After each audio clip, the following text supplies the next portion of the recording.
স্কুটারের আত্মকথা। আমার দুই চাকায় ছুটেছে কত স্বপ্ন। আমি স্কুটার, আমার গল্পটা কি মনে আছে? আমি খুব দ্রুত ছুটি না, কিন্তু মানুষের জীবনের খুব কাছ দিয়ে চলি। আমার পেছনে বসেছে শিশু, তরুণ, মা বাবা, কর্মজীবী মানুষ। কেউ আমাকে নিয়ে ছুটেছে দায়িত্বের পথে, কেউ আনন্দের পথে, আবার কেউ জীবনের নতুন স্বপ্নের পথে। আমি স্কুটার, আজ বলবো আমার দুই চাকার জীবনের গল্প।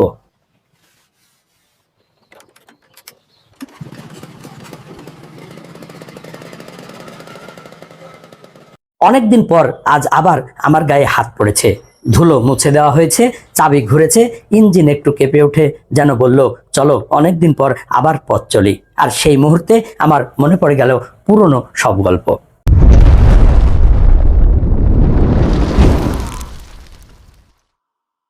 আমি একদিন নতুন ছিলাম, আজ আমাকে হয়তো পুরনো মনে হয়, কিন্তু আমার একটা সময় ছিল আমার গায়ে একটু ধুলো ছিল না। চাকা ছিল ঝকঝকে, ইঞ্জিন ছিল সতেজ, আর আমি অপেক্ষা করছিলাম আমার প্রথম যাত্রার জন্য। সেদিন আমি জানতাম না কত মানুষের জীবনের অংশ হয়ে উঠব। একদিন একজন মানুষ আমাকে কিনলেন, তার মুখে ছিল আনন্দ। হয়তো অনেক দিন ধরে তিনি আমাকে কেনার স্বপ্ন দেখছিলেন। সেদিন আমাকে বাড়িতে নিয়ে যাওয়ার সময় তার চোখে যে উচ্ছ্বাস দেখেছিলাম, সেটাই আমার জীবনের সবচেয়ে সুন্দর স্মৃতি। আমি বুঝেছিলাম মানুষ কখনো কখনো বাহন কেনে না, নিজের স্বাধীনতা কিনে। প্রথমবার যখন আমার চাকা রাস্তায় নামলো, আমার চালকের চোখে ছিল উত্তেজনা। হাত শক্ত করে হ্যান্ডেল ধরে রেখেছিলেন। আমি ধীরে ধীরে এগোলাম, তারপর গতি বাড়লো, হাওয়া এসে মুখে লাগলো। সেদিন থেকে এই রাস্তা হয়ে গেল আমার আপন পৃথিবী। আমি বড় কোনো ভ্রমণের বাহন হয়েছি এমন নয়, আমার সবচেয়ে বেশি যাত্রা হয়েছে ছোট ছোট কাজে। বাজারে যাওয়া, ওষুধ আনা, স্কুলে সন্তানকে পৌঁছে দেওয়া, অফিসে যাওয়া, আত্মীয়ের বাড়ি যাওয়া, এই ছোট ছোট যাত্রাগুলোই তো মানুষের বড় জীবন তৈরি করে। একটি ছোট শিশু আমাকে খুব ভালোবাসতো। আমার সামনে দাঁড়িয়ে এসে বলতো একদিন আমিও এটা চালাবো। তার ছোট হাত হ্যান্ডেলে উঠতো, চোখে থাকতো স্বপ্ন। সময় কেটে গেল, সেই শিশুটি বড় হলো। একদিন সত্যি সে আমাকে চালিয়ে দূরে চলে গেল। আমি তখন মনে মনে বলেছিলাম, দেখো তোমার স্বপ্নটা সত্যি হয়েছে। বৃষ্টি নামলে আমার পথ চলা কঠিন হয়ে যায়, রাস্তা পিচ্ছিল হয়, হেলমেটের উপর বৃষ্টির ফোঁটা পড়ে, চোখের সামনে ঝাপসা হয়ে আসা রাস্তা। তবু আমার চালক আমাকে নিয়ে এগিয়ে যান, কারণ কিছু কাজ বৃষ্টির জন্য থেমে থাকে না। কখনো ঔষধ আনতে, কখনো জরুরি কাজে, কখনো শুধু বাড়ি ফেরার জন্য আমরা বৃষ্টির সঙ্গে লড়েছি। আবার কখনো কোনো বিকেলে আমাকে নিয়ে বেরিয়ে পড়া হয়েছে কোনো পরিকল্পনা ছাড়াই।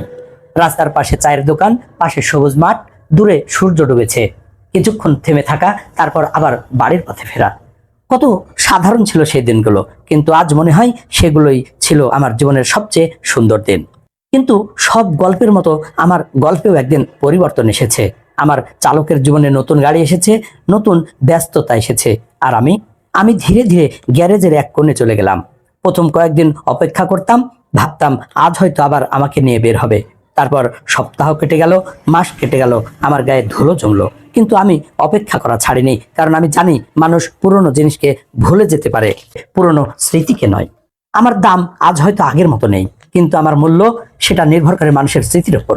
আমার চাকার সঙ্গে জড়িয়ে আছে প্রথম স্বাধীনতার আনন্দ, প্রথম চাকরির পথ, পরিবারের সঙ্গে ছোট ভ্রমণ, বন্ধুত্বের আড্ডা, বৃষ্টিতে ভেজা রাস্তা, আর জীবনের অসংখ্য ছোট ছোট মুহূর্ত। তাই আপনার পুরনো স্কুটারটি যদি আজও কোথাও পড়ে থাকে, তাকে শুধু পুরনো লোহা ভাববেন না, একবার হাত রাখবেন তার হ্যান্ডেলে। হয়তো মনে পড়বে কত সকালে সে আপনাকে কাজে নিয়ে গেছে, কত সন্ধ্যায় আপনাকে বাড়ি ফিরিয়ে এনেছে, কত বৃষ্টির দিন আপনার সঙ্গে ভিজেছে, আর কত স্বপ্নের পথে আপনার পাশে ছিল। আপনার প্রথম স্কুটারের গল্প কি? কোথা থেকে কিনেছিলেন? কে আপনাকে প্রথম স্কুটার চালানো শিখিয়েছিল? আর সেই স্কুটারটি এখন কোথায়? কমেন্টে আপনার গল্প লিখে যান। আপনার গল্প হয়তো অন্য কারোর জীবনে হারিয়ে যাওয়া একটি স্মৃতি ফিরিয়ে আনবে। ভিডিওটি ভালো লাগলে লাইক দিন, শেয়ার করুন, এবং আত্মকথা পরিবারের সঙ্গে থাকতে পেজটি এখনই ফলো দিয়ে রাখুন। যারা ইউটিউব থেকে দেখছেন তারা চ্যানেলটি সাবস্ক্রাইব করুন। আমি স্কুটার, আমার ইঞ্জিন একদিন চুপ হয়ে যাবে, আমার চাকা একদিন থেমে যাবে, কিন্তু আমার সঙ্গে পাড়ি দেওয়া পথগুলো, সেগুলো মানুষের স্মৃতিতে চলতেই থাকবে। কারণ বাহন পুরনো হয়, কিন্তু সুন্দর স্মৃতি কখনো পুরনো হয় না।